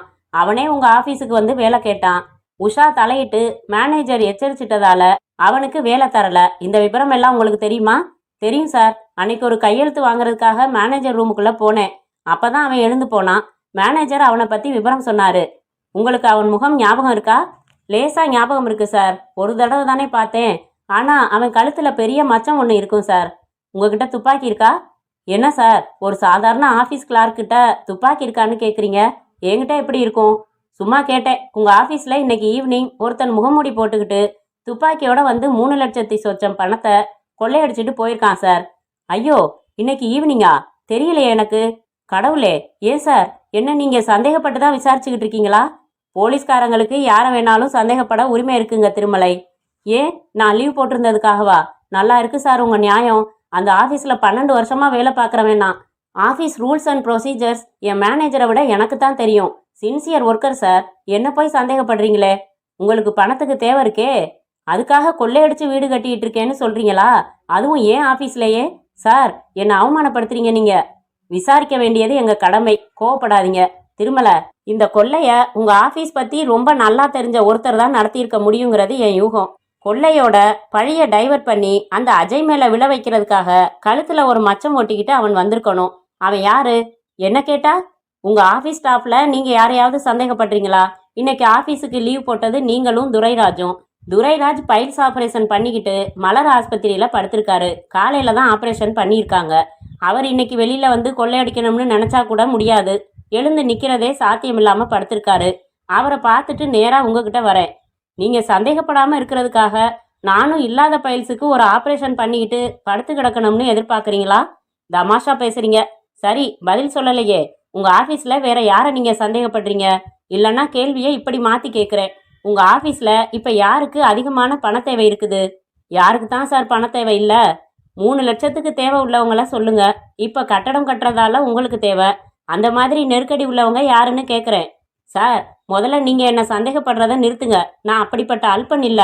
ஜென்டில்மேன், நான் சொன்னதா வெளியில சொல்ல மாட்டீங்கன்னு சொன்னா ஒரு தகவல் சொல்றேன். சொல்லுங்க, பத்திரமா வச்சுக்கிறேன். எங்க மேனேஜர் பரசுராமன் இருக்காரு, அவருக்கு தான் இப்ப லட்சக்கணக்கில் நெருக்கடி. இவர்கிட்ட இவர் மாமனாரும் மச்சானும் ஆளுக்கு 2 லட்சம் கொடுத்து ஷேர்ல இன்வெஸ்ட் பண்ண சொல்லியிருக்காங்க. இவர் சின்சியரா இன்வெஸ்ட் பண்ணின ஷேர்ஸ் எல்லாம் கவுந்துடுச்சு. அவங்க கிட்ட வாங்கின பணத்தை எப்படியாவது திருப்பி கொடுக்கறது தான் கௌரவம்னு நினைச்சாரு இவரு. பல இடத்துல கடன் கேட்டாரு. என்னை கூப்பிட்டு ஒரு 50,000 கொடுக்க முடியுமா, 6 மாசத்துல தரேன்னு கேட்டாரு. எனக்கே யாராச்சும் 50,000 கொடுத்தா 2 லோடு சிமெண்ட் வாங்குவேன் சார்னு சொன்னேன். ஆனா அவர் இந்த மாதிரி ஆள் வச்சு செஞ்சிருப்பாருன்னு நான் நினைக்கல. ஆனா நாங்க நினைக்கலாம் sir. Thanks for the information. அத்தியாயம் 14. யார் அது? நான் தான் உஷா. கதவை திறங்க கைலாஷ். என்ன உஷா இந்த நேரத்துல? உள்ளவா. கைலாஷ், இன்னைக்கு எங்க ஆபீஸ்ல ஒரு பெரிய இன்சிடென்ட். துப்பாக்கியோட ஒருத்தன் வந்து கேஷ்ல இருந்த 3 லட்சத்து சொச்சம் பணத்தை கொள்ளையடிச்சிட்டு போயிட்டான். My God! எப்போ? ஈவினிங் 4:30 மணிக்கு. எங்களை எல்லாம் மிரட்டி ரூமுக்குள்ள அடைச்சு வச்சுட்டு போயிட்டான். அப்புறம் நாங்க கதவை உடைச்சு வெளியில வந்து போலீஸுக்கு சொன்னோம். அப்புறம் வந்தவன் கழுத்துல பெரிய மச்சம் இருந்துச்சு கைலாஷ். பெரிய மச்சமா? உங்ககிட்ட தகராறு செஞ்சு உத வாங்கினானே அந்த அஜய்க்கு அதே மாதிரி பெரிய மச்சம் இருக்கும்ல? ஆமாம், அதனால நான் சப் இன்ஸ்பெக்டர் தயாளன் கிட்ட கொள்ளையடிச்சிட்டு போனது அந்த அஜயா தான் இருக்கும்னு நான் சந்தேகப்படுறதா சொன்னேன். அவர் என்னையும் ஜீப்பில் அழைச்சிக்கிட்டு போய் விசாரிச்சாரு. அவன் வீட்டை கண்டுபிடிச்சு போனா திருந்திட்டேன்னு நெத்தில விபூதியோட கோயில்ல இருந்து வர்றான் அவன். நிஜ பேரு மணிவண்ணனா. ஆனால் அவனை விசாரிக்கிறதுக்காக எஸ்ஐ ஸ்டேஷனுக்கு அழைச்சிட்டு போயிட்டாரு. என்னை வீட்டில் ட்ராப் பண்ணிட்டாரு. எனக்கு அவனோட அக்கா பரிதாப முகத்தை வச்சுக்கிட்டு என்கிட்ட திருந்திட்டதா சொன்னானே, சத்தியம் செஞ்சானேன்னு சொன்னது பாவமாக இருந்துச்சு. நிஜமாவே அவன் திருந்தி நான் தான் அவனை மாட்டி விட்டுட்டேனோன்னு எனக்கு மனசு பூரா உறுத்தலாக இருக்குது கைலாஷ். யாருக்கிட்டையாவது சொல்லணும் மாதிரி இருந்துச்சு. புறப்பட்டு வந்துட்டேன். அந்த ரோக் செஞ்சிருப்பான் உஷா. இந்த மாதிரி பொறுக்கியெல்லாம் அக்கா சொல்லி திருந்துறதாவது. பிடிச்சிட்டாங்கல்ல, இனி போலீஸில் பார்த்துப்பாங்க விடு. மனசு கேட்கல. வாங்களேன் கைலாஷ், போலீஸ் ஸ்டேஷன் வரைக்கும் போய் என்ன ஆச்சுன்னு தெரிஞ்சுக்கலாம். அவன் தான் கொள்ளையடிச்சான்னு ஒத்துக்கிட்டு இருந்தா என் மனசு நிம்மதியாயிடும். இல்லைன்னா தப்பா மாட்டி விட்டுட்டோமேன்னு தவிக்கும். இதெல்லாம் தேவையில்லாத வேலை உஷா. போலீஸை பற்றி உனக்கு தெரியாது. எதுக்கு இன்ட்ரெஸ்டாக வந்து விசாரிக்கிற? இதில் நீயும் உடந்தையான்னு கேட்பாங்க. பேசாமல் வீட்டுக்கு போ. ஒரு ஹாப்பி நியூஸ் உஷா. என்ன? இங்கே மெட்ராஸ்லேயே என் ஃப்ரெண்டோட அண்ணன் ஒருத்தர் என் ப்ராஜெக்ட்டுக்கு ஃபைனான்ஸ் பண்ணுறதா சொல்லிட்டாரு. வர வெள்ளிக்கிழமை பேங்க்கில் பணம் கட்ட போகிறேன். கையை கொடுங்க கைலாஷ். எவ்வளோ பெரிய ஹாப்பி நியூஸ் சொல்லியிருக்கீங்க. கையை மட்டும் கொடுத்தா போதுமா? சும்மா இருங்க. அத்தியாயம் 15. மணிவண்ணன், நானா இருக்கிறதால உன்னை இதமா பதமா விசாரிக்கிறேன். நேற்று இன்ஸ்பெக்டர் கிட்ட நீ வாங்கின அடிய உன்னால ஜென்மத்துக்கும் மறக்க முடியுமா? சொல்லிடு. இந்த குற்றத்தை நீ பணத்துக்காக செஞ்சிருக்கலாம். இல்லைன்னா உஷாவை பழி வாங்குறதா நினைச்சு செஞ்சிருக்கலாம். உண்மையை ஒத்துக்கிட்டு கொள்ளையடிச்ச பணத்தை திருப்பி கொடுத்துட்டேன்னு வையி, உன் மேல குறைச்சலான தண்டனை விதிக்கிற மாதிரி கேஸை ஃபைல் பண்றதுக்கு நான் பொறுப்பு. என்ன நம்பு. சொல்லு, கொள்ளையடிச்ச பணத்தை யார்கிட்ட கொடுத்து வச்சிருக்க? ஐயோ, நான் ரவுடித்தனம் பண்ணிக்கிட்டு ஊர் பூரா அநியாயம் செஞ்சுக்கிட்டு சுத்திக்கிட்டு இருந்தப்ப எல்லாம் ஒரு தடவை கூட உங்ககிட்ட மாட்டினதில்ல. நான் எந்த தப்பும் செய்யக்கூடாதுன்னு மனசை மாத்தி திருந்தின சமயத்துல இவ்வளவு பெரிய பழிய என் தலையில போடுறீங்களே சார். என்னால பேசக்கூட முடியல. சத்தியமா நான் கொள்ளையடிக்கல சார். நேத்து நான் பீச்சில் உட்காந்து என் வாழ்க்கையை பத்தி யோசிச்சுக்கிட்டு இருந்தது தான் உண்மை. ஆனா அதை எப்படி நிரூபிக்கிறதுன்னு தான் எனக்கு தெரியல. என்னங்க தயாளன், மைனர் என்ன சொல்றாரு? வாங்க sir. Good morning sir. Good morning. ராத்திரி பூரா பட்ட வேதனை இன்னும் உண்மை சொல்லணுங்கிற புத்திய தரலையாமா இவனுக்கு? என்னடா, ஏதாச்சும் உடம்புல இடம் இருக்கா உதவாங்க? ஐயா, கையை எடுத்து கும்பிட்றேன். என்னை சந்தேகப்படாதீங்க. யாரோ வேணும்னே சந்தேகத்தை என் பேரில் திருப்பி விட்டுருக்காங்க. திருப்பி விடுறதுக்கு இது என்ன வாய்க்கா தண்ணியா? இந்த ஆள் என்னை இழுத்து பிடிச்சிட்டு இருக்காரு. இல்லைன்னா உன்னோட ஒவ்வொரு நரம்பையும் அசைச்சு சங்கீதம் வாச்சிடுவேன். அவன் இருக்கட்டும் சார். இப்படி வாங்க. என்ன தயாளன், நேற்று ராத்திரி நான் துரைராஜ், திருமலை, மேனேஜர் பரசுராமன் 3 பேரையும் பார்த்து விசாரித்தேன். இதில் துரைராஜ் ஆப்ரேஷன் பண்ணிக்கிட்டு ஆஸ்பத்திரியில் கிடக்கிறாரு. திருமலை மேலே லேசாக சந்தேகம் இருக்குது. பரசுராமன் மேலே கொஞ்சம் அதிகமாகவே சந்தேகம் வருது. 2 பேரையும் கண்காணிக்க சொல்லி கான்ஸ்டபிள்ஸை மஃப்டியில் அனுப்பியிருக்கேன். ஐசி, அவங்க 2 பேருக்கும் இந்த பயலுக்கு மச்சம் இருக்கிற சமாச்சாரம் தெரியுமா? தெரியும் சார். சரிதான். இதுவரைக்கும் சிந்திக்காத இன்னொரு புது கோணம் கூட எனக்கு இப்போ ஏற்பட்டிருக்கு. என்ன அது? எனக்குள்ளேயே அது இன்னும் கன்ஃபார்ம் ஆகலை சார். Good morning sir. நேற்று கொள்ளையடிச்சிட்டு மிரட்டி ஏறிக்கிட்டு போனானே அந்த ஆட்டோவோட டிரைவர் காத்தமுத்துவா கூட்டிகிட்டு வந்திருக்கேன். முத்துக்குமார்னா சிங்கம்யா. சொன்ன மாதிரி கூட்டிகிட்டு வந்துட்டியே. அவனை உள்ளே வர சொல்லு. தயாளன், நீங்கள் அவனை விசாரிக்கிறீங்களா, நான் விசாரிக்கட்டுமா? கையை நீட்டாமல் உங்களுக்கு விசாரிக்க தெரியாது. நானே கேட்குறேன். வாயா. உன் பேர் தான் காத்தமுத்துவா? ஆமாங்க சார். என்ன நடந்துச்சு நேற்று? ஐயா, அந்த ஃபைனான்ஸ் ஆஃபீஸ் வாசலில் வண்டியை போட்டுட்டு வாழைப்பழம் வாங்கி அதோட தோலை கூட உரிச்சிருக்க மாட்டேன். தடதடன்னு மூஞ்சில முகமூடியோட அவன் ஓடி வந்தாங்க. என் நெத்தி பொட்டில் துப்பாக்கி வச்சு எடு வண்டியன்னாங்க. நான் ஆடி போயிட்டேன். உடனே வண்டியை எடுத்துட்டேன். என் முதுகில் துப்பாக்கியை வச்சுட்டு அவன் பின் சீட்டில் உட்காந்துட்டு வந்தான். அவன் ஓட்ட சொன்ன பக்கமெல்லாம் ஓட்டினேன். வேற என்னங்க நான் செய்ய முடியும்? அது சரிதான். எங்கெங்க ஓட்டின அதை சொல்லு. கிறுக்கு பிடிச்ச மாதிரி தாங்க அவன் ஓட்ட சொன்னான். பாரிஸ் கார்னரில் எடுத்த வண்டியை முதல்ல பீச் ரோட்டில் விட சொன்னான். வாலாஜா ரோட்டில் திருப்பி மவுண்ட் ரோட பிடிக்க சொன்னான். அண்ணா மேம்பாலத்துக்கிட்ட லெஃப்டில் திரும்பி ராதாகிருஷ்ணா ரோட்டில் பிடிச்சு காந்தி சிலை வந்தான். மறுபடி பீச் ரோடு சாந்தோமில் கட் பண்ணி மயிலாப்பூருக்கு விட்டு மந்தவெளி வந்து அடையாருங்க. அப்புறம் பெசன் நகர் கடற்கரை கிட்ட யாரும் இல்லாத இருட்டு இடத்துல நிறுத்த சொல்லி இறங்கி ஓடியே போயிட்டான். எனக்கு விடவிடன்னு ஜுரமே வந்துருச்சுங்க. குவார்ட்டர் போட்டுக்கிட்டு போய் கம்முன்னு படுத்துட்டேங்க. உடனே ஒரு போலீஸ் ஸ்டேஷனுக்கு போகணும்னு தோணலையா உனக்கு? போனால் என்னையும் அதில் சம்மந்தப்பட்டவன்னு பிடிச்சி உதைப்பாங்களோன்னு பயம் சார். சத்தியமாக சொல்கிறேன், அவனை முன்ன பின்ன நான் பார்த்ததே இல்லை. ஆட்டோவில் பயணம் செஞ்சப்ப எல்லாம் முகமுடிய கழட்டவே இல்லையா அவன்? ஒரே ஒரு தடவை வாய் வரைக்கும் தூக்கி பிடிச்சிக்கிட்டு ஏதோ ஒரு மாத்திரை எடுத்து போட்டுக்கிட்டதை கண்ணால் நான் பார்த்தேங்க. மாத்திரையா? ஏதாச்சும் பாட்டிலேருந்து எடுத்தானா? இல்லைங்க, ஒரு பட்டையிலேருந்து ஒன்று எடுத்து கிழிச்சு மாத்திரை எடுத்து போட்டுக்கிட்டாங்க.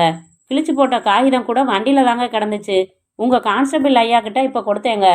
என்ன மாத்திரை அது? முத்துக்குமார், கொண்டாத. ட்ரிக்கோ மார்டிபின். எதுக்கு சாப்பிட்ற மாத்திரை இது? தயாளன், என்னவோ மாத்திரை சாப்பிட்டுட்டு போகிறான், அதுவா முக்கியம்? மேலே விசாரிங்க. இருங்க சார், இதுதான் சார் முக்கியம். இதோ பாருங்க, டாக்டர் சாம்பிள் நாட் ஃபார் சேல்னு போட்டிருக்கு. அப்படின்னா சில மருந்துகளை புதுசாக அறிமுகப்படுத்துகிறப்போ கம்பெனி ரெப்ரசன்டேட்டிவ்ஸ் டாக்டர்ஸை போய் பார்த்து புது மருந்து பற்றி விளக்கம் சொல்லி சாம்பிள் அட்டைகள் கொடுத்து அதை பேஷண்ட்ஸுக்கு கொடுத்து ரிசல்ட் பார்க்க சொல்லுவாங்க. அப்படியா? இதில் கிளாக்ஸோ கம்பெனின்னு போட்டிருக்கு. இந்த பேர் புதுசாக இருக்குது. ட்ரிக்கோ மார்டிபின். அந்த கொள்ளைக்காரனுக்கு ஏதோ ஒரு வியாதி இருக்குது. அதுக்கு டாக்டர்கிட்ட போயிருக்கான். யாரோ ஒரு டாக்டர் தன்கிட்ட உள்ள சாம்பிள் அட்டையை கொடுத்து அதை சாப்பிட சொல்லியிருக்காரு சார். இந்த ரூட்டில் கொஞ்சம் டீப்பாக விசாரிச்சா நமக்கு அந்த குற்றவாளி கிடைக்கிறதுக்கு சான்ஸ் இருக்குது. எனக்கு என்னவோ குற்றவாளியை பிடிச்சி லாக்கப்பில் வச்சுட்டு விரயமாக வெளியில் மெனக்கெடுறோமோன்னு தோணுது தயாளன். மறுபடி குழப்பாதீங்க. இருங்க, நான் முதல்ல கிளாக்ஸோ கம்பெனியோட ஃபோனில் பேசிட்டு வந்துடுறேன். Hello Glaxo, good morning. நான் சப் இன்ஸ்பெக்டர் தயாளன். ஒரு இன்வெஸ்டிகேஷன் சம்மந்தமாக சில டவுட்ஸ் கிளியர் ஆகணும். கொஞ்சம் என் கேள்விகளுக்கு பதில் சொல்லி கோஆப்ரேட் பண்ணுற பொறுப்பான ஆஃபீஸர் யாரையாவது பேச சொல்ல முடியுமா? Hello, I am sales manager Sriram. உங்களுக்கு என்ன தெரியணும் சார்? கேளுங்க. ட்ரிக்கோ மார்டிபின் அப்படின்னா என்ன சார்? அது எங்களோட ஒரு புது மாத்திரை. இன்னும் கடைகளுக்கே சேல்ஸுக்கு வரலையே. How to you know about it sir? கடைக்கு வரலன்னாலும் டாக்டர்ஸுக்கு ஃப்ரீ சாம்பிள் கொடுத்துருப்பீங்களே. இப்போ தான் முந்தா நாளில் இருந்து தான் கொடுக்க ஆரம்பிச்சிருக்கோம். முந்தா நாள் சிட்டியில் எந்தெந்த டாக்டர்ஸுக்கு இந்த மருந்தோட சாம்பிள் அட்டை டிஸ்ட்ரிபியூட் ஆகியிருக்குன்னு சொல்ல முடியுமா? எங்கள் ரெப்ரசன்டேட்டிவ்ஸ் ரிப்போர்ட் பார்த்து தான் சொல்ல முடியும் sir. It will take time. Time ஆனால் பரவாயில்ல, விவரம் தர முடியும் இல்லையா? நீங்கள் எடுத்து வைங்க, நான் நேரில் வரேன். அப்போ விவரம் சொல்கிறேன். 1 மினிட். இந்த மாத்திரை என்ன வியாதிக்கு உள்ளது? பிளட் ப்ரெஷர் ரொம்ப அதிகமாயிருச்சுன்னு வைங்க. இதில் ஒரு மாத்திரை எடுத்து வாயில் போட்டு முழுங்கிட்டா உடனே ப்ரெஷர் கண்ட்ரோலுக்கு வந்துடும். Speedy recovery. புது கண்டுபிடிப்பு இது. தேங்க்யூ. நேரில் சந்திக்கலாம். சார், இந்த மாத்திரை பிபி கண்ட்ரோல் பண்ணுற மாத்திரையாம். தயாளன், உங்களுக்கு நினைவு இருக்கா? நாம் மேனேஜர் பரசுராமனை விசாரித்தப்போ கொள்ளைக்காரனை பார்த்ததும் எனக்கு பிபி எகிரிடுச்சுன்னு சொன்னார். ஞாபகம் இருக்கு. ஆனால் அவரே டபுள் ரோல் போட முடியாதே சார். அத்தனை பேரும் கொள்ளைக்காரனால் மிரட்டப்பட்டப்ப பரசுராமனும் தானே மிரட்டப்பட்டிருக்காரு. அவரும் தானே ரெக்கார்ட்ஸ் ரூமுக்குள்ளே அடைக்கப்பட்டிருக்காரு. பின்ன அவரே கொள்ளையடிச்சிட்டு ஆட்டோலையும் போனாருன்னு சொல்லுவீங்களா? ஆமாம், இடிக்குதுல்ல. இந்த ஆட்டோ டிரைவர்கிட்ட ஸ்டேட்மெண்ட் எழுதி வாங்கிட்டு அனுப்பி வைங்க. நான் கிளாக்ஸோ கம்பெனிக்கு போயிட்டு வரேன். Excuse me doctor. எஸ், என் பேர் தயாளன், சப் இன்ஸ்பெக்டர். ஒரு இன்வெஸ்டிகேஷனுக்கு உங்கள் ஒத்துழைப்பு வேணும். நான் என்ன செய்யணும்? Glaxo company representative BP control பண்ணுறதுக்கான ஒரு புது மாத்திரையோட சாம்பிள் அட்டை 4 முந்தா நாள் உங்களுக்கு கொடுத்துருக்காரு. எஸ், அதை நீங்கள் எந்த பேஷண்ட்ஸுக்கு கொடுத்துருக்கீங்கன்னு நான் தெரிஞ்சுக்கணும். அந்த மாத்திரை கொடுக்க வேண்டிய பேஷண்ட் வந்தால் தானே கொடுக்க முடியும். அந்த 4 அட்டையும் பீரோவில் இதோ அப்படியே தான் கிடக்குது. Any more questions? No more questions. Thank you doctor. Yes, I remember. 2 அட்டை கொடுத்தேன். ஒரே பேஷண்ட்டுக்கு தான் கொடுத்தேன். முந்தா நாள் ஈவினிங் அவர் கன்சல்ட்டுக்கு வந்தார். யார் டாக்டர் அவர்? அவர் பேர் சீனிவாசன். ஆனால் அவர் யார், எங்கே இருக்காருன்னு தெரியாது. அவருக்கு திடீர்னு பிபி ரைஸ் ஆகிடும். இந்த அட்டையை பாக்கெட்லேயே வச்சுக்கோங்க. பிபி ரைஸ் ஆகிறப்போ ஒன்றை எடுத்து முழுங்கி பாருங்கன்னு அட்வைஸ் பண்ணேன். டாக்டர், இன்னைக்கு மட்டும் நான் 27 டாக்டர்ஸை பார்த்துருக்கேன். நீங்கள் ஒருத்தர் தான் அந்த அட்டையை பேஷண்ட்டுக்கு கொடுத்துருக்கீங்க. அதனால் நான் எதிர்பார்க்குற குற்றவாளி இந்த சீனிவாசனாக இருக்கலாம்னு நான் ஸ்ட்ராங்காக சந்தேகப்படுறேன். வெறும் பேரை மட்டும் வச்சுக்கிட்டு எப்படி ட்ரேஸ் அவுட் பண்ண முடியும்? கொஞ்சம் யோசனை பண்ணி பாருங்க. அவர் உங்கள் ரெகுலர் பேஷண்ட் தானே? ரெகுலராக வருவார். முகம் தெரியுது, பட் விவரம் தெரியலையே. ஒரு ஹெல்ப் என்னால் பண்ண முடியும். சொல்லுங்க டாக்டர். அன்னைக்கு அவரை ஒரு இசிஜி எடுத்து பார்த்து ரிப்போர்ட் கொண்டாட சொன்னேன். இசிஜி எடுக்கிறதுக்கு அடுத்த தெருவில் இருக்கிற தெய்வானை லேபரேட்டரிக்கு சீட்டு எழுதி கொடுத்தேன். அங்கே போய் இசிஜி எடுத்திருப்பாரு. அந்த ரிப்போர்ட் இன்னும் வாங்கிட்டு போகாமல் இருந்தா you are lucky. Thank you doctor. நான் அந்த லேபில் போய் விசாரிக்கிறேன். தப்பாக நினைக்கலன்னா ஒரே ஒரு சின்ன கேள்வி. என்ன? அந்த தெய்வானை லேபரேட்டரி நடத்துறது உங்கள் மச்சான் தானே? என்ன பேர் சொன்னீங்க? சீனிவாசன். இருங்க. எஸ், அவரோட இசிஜி ரிப்போர்ட் இங்கே தான் இருக்குது. இன்னைக்கு தான் வர சொல்லியிருந்தோம். இன்னும் வந்து கலெக்ட் பண்ணிக்கல. வந்தால் எதுவும் சொல்லணுமா? எதுவும் சொல்ல வேணாம். நான் உள் ரூமில் உட்காந்து புக் படிச்சுட்டு இருக்கேன். அவர் வந்ததும் என்கிட்ட வந்து சொன்னால் போதும். மற்றது நான் பார்த்துக்கிறேன். ஏன் உஷா ஒரு மாதிரியா இருக்க? அந்த மணிவண்ணன் இன்னும் குற்றத்தை ஒத்துக்கலையாம். நான் இப்போ தான் ஃபோனில் விசாரித்தேன். எனக்கு மனசுக்கு ரொம்ப கஷ்டமாக இருக்குடி பவானி. இதில் உனக்கு என்ன கஷ்டம்? நான் தானே அவனை மாட்டி விட்டேன். நிஜமாவே அவன் திருந்திட்டான்னு தான் நான் நினைக்கிறேன். தப்பு செஞ்சிருந்தா ஒத்துக்காமல் இருப்பானா? உனக்கு தெரியாது உஷா. சில பேர் எடுத்த எடுப்பில் ஒத்துக்க மாட்டாங்க. மேடம் சொல்கிறது ரொம்ப கரெக்ட். வாங்க தயாளன் சார். என்ன, அவன் ஒத்துக்கிட்டானா? ஐயோ, சாமானியமாக ஒத்துக்கவே இல்லைங்க. ஆதாரத்தோட நிரூபிச்சதும் தான் ஒத்துக்கிட்டான். ஒத்துக்கிட்டதோட இல்லாம இந்த திட்டத்தை பிரமாதமா வடிவமைச்சு கொடுத்தது யாருங்கிறதையும் சொல்லிட்டாங்க. யாரா? இதோ இந்த பவானி அம்மா தான். சார், என்ன சொல்றீங்க? இவ்வளவு நேரம் ஒத்துக்கிட்டதா நான் சொன்னது மணிவண்ணனை இல்லம்மா, உன் புருஷன் சீனிவாசனை தான். என்ன முழிக்கிற? இசிஜி ரிப்போர்ட் வாங்குறதுக்கு வந்த உன் புருஷனை அழைச்சிக்கிட்டு போய் ஒரே ஒரு தட்டு தட்டினதுமே அலறிக்கிட்டு எல்லாம் சொல்லிட்டான். ஆஃபீஸ் அமைப்பு, எந்த நேரம் வந்தா சௌகரியம், எவ்வளவு பணம் இருக்கும்னு எல்லாம் சொல்லி கழுத்துல ஒரு மச்சத்தை ஒட்டிக்கிட்டு வந்தா பழி அஜய் மேல விழும்னு பிரமாதமா திட்டம் போட்டு கொடுத்தது இந்த பவானி. ஏய் பவானி, என்னடி இது? நீயா? என்னால நம்பவே முடியல. உஷா, என்னை மன்னிச்சிடு. என் புருஷனுக்கு கங்கான்னு ஒரு பெண்ணோட தொடர்பு இருந்துச்சு. அவ தொடர்பை விட்டுட்டு வர துடிச்சாரு. ஆனா அவ 3 லட்சம் கொடுத்தா எந்த பிரச்சனையும் பண்ணாம விலகிக்கிறேன்னு சொன்னா. எனக்கு என் புருஷன் வேணும். கையில அவ்வளவு பணம் இல்ல. என்ன செய்யறதுன்னு புரியல. அந்த சமயத்துல தான் நீ அஜய் உங்ககிட்ட தகராறு பண்ணத சொன்ன. நம்ம ஆபீஸுக்கே அவன் வந்து உங்ககிட்ட கத்திட்டு போனான். அவன் உன்னை மிரட்டி தபால் எழுதினதையும் காட்டின. அவன் கழுத்துல இருந்த மச்சத்தை வச்சு யோசிச்சேன். கரெக்டா நடத்திட்டா பழிய அஜய் மேல விழ வச்சுட்டு தப்பிச்சிடலாம்னு என் புருஷன்கிட்ட சொன்னேன். கரெக்டா தான் செஞ்சாரு. எப்படி மாட்டினாருன்னு தெரியல. ஏமா, உன் புருஷனை அந்த கங்கா கிட்ட இருந்து மீட்டாச்சு. ஆனா உன்னையும் அவனையும் தனித்தனி ஜெயில தானே போடுவாங்க. எந்திரிமா, உங்ககிட்ட கதை சொல்லிட்டு போகவா வந்தேன்? கேஸ் ஓ மேலேயும் தான். புறப்படு. பணத்தை எண்ணி பழகி இருப்ப. கம்பி என்றது சுலபமாக தான் இருக்கும். உஷா, உங்களோட ஒத்துழைப்பை பாராட்டியாகணும். உங்களுக்கு இனிமே உறுத்தல் வேணாம். மணிவண்ணனை ரிலீஸ் பண்ணிட்டோம். Thanks sir. ஹலோ, டெபுட்டி கமிஷனரா? நான் இன்ஸ்பெக்டர் எத்திராஜ் பேசுகிறேன் சார். அந்த 3 லட்சம் முகமூடி கொள்ளைக்காரனை பிடிச்சிட்டேன். ஆமாம், இப்போ தான் பணத்தையும் ரெக்கவர் பண்ணிட்டேன்.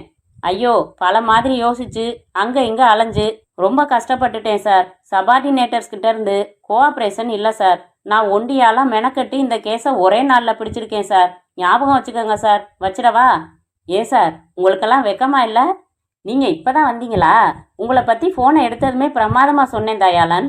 மற்றவங்க சாதனையை கூசாமல் திருடி தோளில் போட்டுக்கிறீங்களே, உங்களுக்கெல்லாம் எதுக்கு சார் ஒரு காக்கி சட்டையும் அதில் 3 நட்சத்திரமும்? சீனிவாசன் பணத்தை திருடினா, நீங்கள் பேரை திருடுறீங்க. என்ன சார் வித்தியாசம்? பாராட்டுக்காகவோ பதக்கத்துக்காகவோ வேலை பார்க்குறவன் இல்லை சார். நான் என் பெயர் தயாளன். இது ஆணி அடித்த மாதிரி எங்கே பதியணுமோ அங்கே பதிஞ்சிடுச்சு. அது போதும் எனக்கு. முற்றும்.